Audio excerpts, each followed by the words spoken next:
If you need unlimited domination, clutch time, or anything else online or offline grinding, make sure you hit up RoseNBA on Twitter for quick, safe, and reliable grinding services.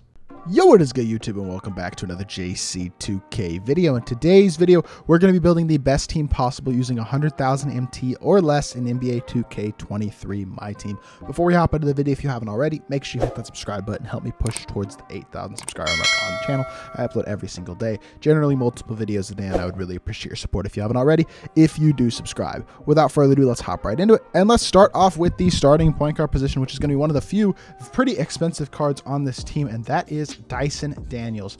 Dyson gives you so much defensively that it makes up for his slight inadequacies offensively. He is, in my opinion, the best budget point guard available currently in my team. 86 speed and excel, a 76 shot mid, 69 shot three. It's low, but you can still green wide open. His three-point release is actually quite good. He's a really good all-around defender, super solid on the perimeter and good on the interior. Great defensive badges all the way around outside of the interior badges. And he's got great playmaking badges as well. Just no quick first step, no limitless range, no shooting badges, and a low three-point rating. Those are issues. But he's 6'6" at PG, and he has a very smooth, quick release, which is nice. Can green wide open with him very consistently. He actually moves solidly, just needs the quick first step badge, and he has normal leaner, which is the best leaner in the game. It's just the lack of those badges that he's missing, like quick first step, like shooting badges, and the low three-pointer that hold him back from being truly one of the top elite point guards in the game. But he's still an incredible card, and y'all are going to see there's a theme with this team, and that theme is defense, coming in at the 2 with Bruce Bowen. Another really good defensive card, a great 3-and-D guy in general. Bruce Bowen is just a really, really nice card in my team, and he's incredibly cheap too. Like, this card is so cheap since the super packs dropped. 6'7" with a 6'10" wingspan, 83 speed and excel, incredible defensive stats, really good shooter, and can dunk wide open. Solid shooting badges as well, and then defensively is where this card shines. Hoff Challenger's a great badge. A lot of good gold badges as well. On the defensive end of the court, a 3-and-D guy who is going to be phenomenal at shooting the 3 with a very, very smooth release, and he's going to play D at a high level. Also has the normal leaner again, which is an added benefit.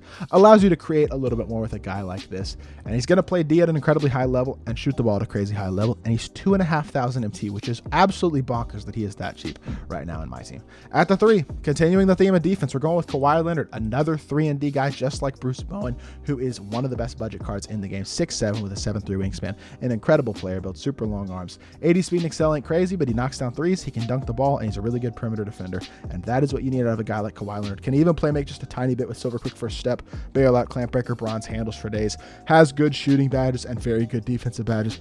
Yet again, he's just a super versatile, super good 3-and-D guy, and even he can create with the ball a little bit, which is also very, very nice to have. Comes in at 7,500 MT, which is another great price. At the 4, we're going with Robert Horry, a knockdown catch and shoot shooter. Having a guy like this is really useful next to a big PG like Dyson Daniels, because Dyson's going to draw a lot of attention in the paint, and surrounding him with guys with smooth releases that are super easy to green, and then Robert Horry's release is also super fast as well.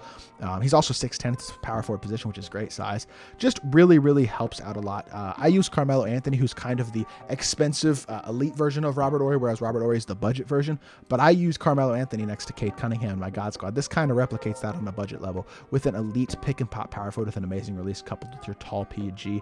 Another guy who is not bad defensively. He doesn't have the defense of the other guys in this lineup, but he's at least a somewhat capable defender. But what he's really here for is to shoot the ball at a high level, and he's got a little bit of athleticism as well, but an absolutely money release, very smooth, very fast, and very easy to green.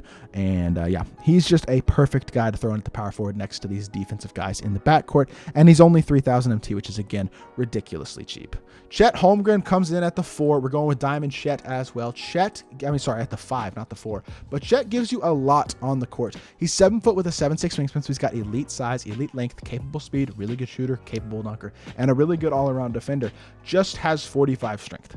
That sucks, but he does enough for me that I can overlook it. He's going to get mashed sometimes, things like that, but he's got the size, he's got the player ability, he's got the shooting ability to be really capable in that area. Also has a few good defensive badges: silver anchor, box out beast, rebound chaser, bronze post lockdown, gold pogo stick. Those help him out a lot on the interior. Hoff chase artist, on a dude with his length and his player build, is honestly very valuable to have as well. And he's got a smooth, easy to green release. He's just a guy who can pick and pop, has solid athleticism, can play a little bit of defense. Wish his strength was higher. It's going to make him get pushed around the post sometimes, but he does enough for me that I don't really care. He's one of the best cards in this team.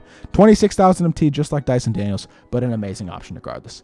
The bench continues the theme. Screw playmaking. We're going with size and defense, and we're going with Sean Livingston, who is very, very similar to Dyson Daniels. Another guy who's got a little bit of speed, can't shoot great. I mean, You can green wide open with him. I'll tell you all that though. If you can add catch and shoot on him as well, badges like Claymore, those badges are going to help him out a lot as a shooter. I know a 60 looks really, really low, but his release is not bad. You can green wide open. He's got pretty good playmaking with MJ dribble style, a little bit of playmaking ability in terms of his badges as well. No quick first step again, but you can't add it this time. He's another really capable all-around defender. Doesn't have the badges of a guy like Dyson Daniels, but again, his size is so valuable defensively, allows your defense to be so much more switchable. You're not going to get exploited for having shorter point guards on the court, and he can even play make a little bit, maybe even a little better than a guy like Dyson. So John Livingston, incredibly cheap again at 5.5K. He's going to continue the defensive lineup, and at the 2, things just don't change. We're going with the Bruce Bowen clone, and it's Danny Green, another elite 3-and-D guy. Fast release, smooth release, super easy to shoot with, and plays a ton of defense.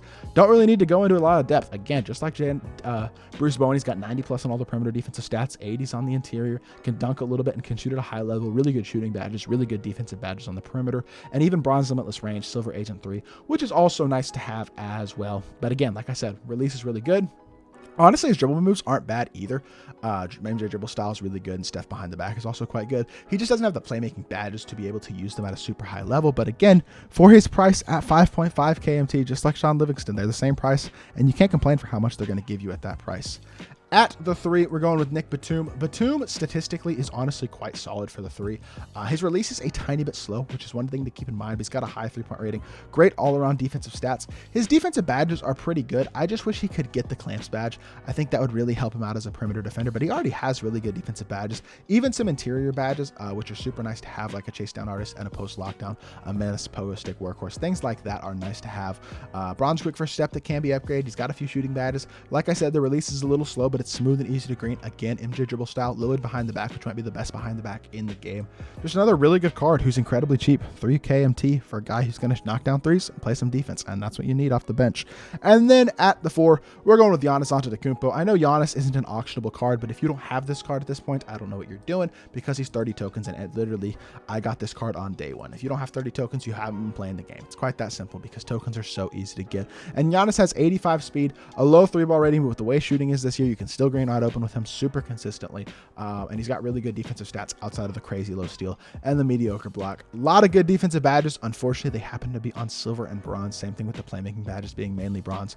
And then he's got gold bully, silver fast twitch, posterizer, a few good bronze badges like drop stepper, limitless takeoff, and masher as well. Can even get catch and shoot and claymore if you wanted to put those on him. But yeah, Giannis not bad. He's a very solid card. When we get a new Giannis, he's going to be insane. Obviously, he's free as well, which is super nice. Helps him fit into a lot of lineups, and he's got crazy glitchy defensive animations because he's Giannis Antetokounmpo, and Giannis, y'all know how he plays in 2K every year. Always a monster. And then finally, backup center. We're spending a bit of change again. I think it's crucial to have really good big men, especially in this year's game. And Paulo Banchero is the other really, really good budget big man that you can pick up alongside Chet. Paulo, he's 80 speed, 80 excel, 79 shot 3, not great defensive stats, but dunks the ball at a super high level. Really solid finishing badges, a few good shooting badges like silver, catch and shoot, and claymore. A couple decent playmaking badges and solid interior defensive badges. Unfortunately, no anchor. That would be a big badge to have on the interior. I wish he could get it, but he can't as an Evo card. His SIGs are pretty good. MJ dribble style is amazing. Kobe escape's really good, and Steph behind the back is also quite good. He's got a fast release for a big. Paulo is going to be an elite level power forward later this year. I'm calling it right now. He's going to get some pink diamond, some galaxy opal, some dark matter cards. Going to play the power forward position, and he's going to be one of the best power forwards in the game when that card comes out. Right now, though, this Paulo is a perfect backup budget big man who can stretch the floor, athletic, can dunk the ball at a high level. Kind of a budget Blake Griffin, which is who he was compared to in shades of, actually. And he's a really, really good card in my team. So in total, this team costs 96,000 MT, which comes in just under the 100K MT price point. And not only that, you have to remember that with a team like this, you can substitute in so many other free cards, whether that's trophy case pink diamonds that you got, a trophy case Galaxy Opal if you were able to grind out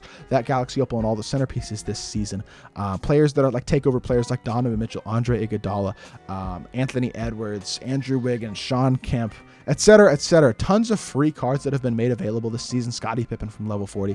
All these options that we have in this game that we've never really had before. I feel like this early in the year having so many elite free cards. So you can complement this type of team with a lot of those free cards and build yourself an incredibly capable competitive team for super cheap in my team. So hopefully this video did help y'all out. If it did, make sure you hit that like button, leave a comment, and subscribe.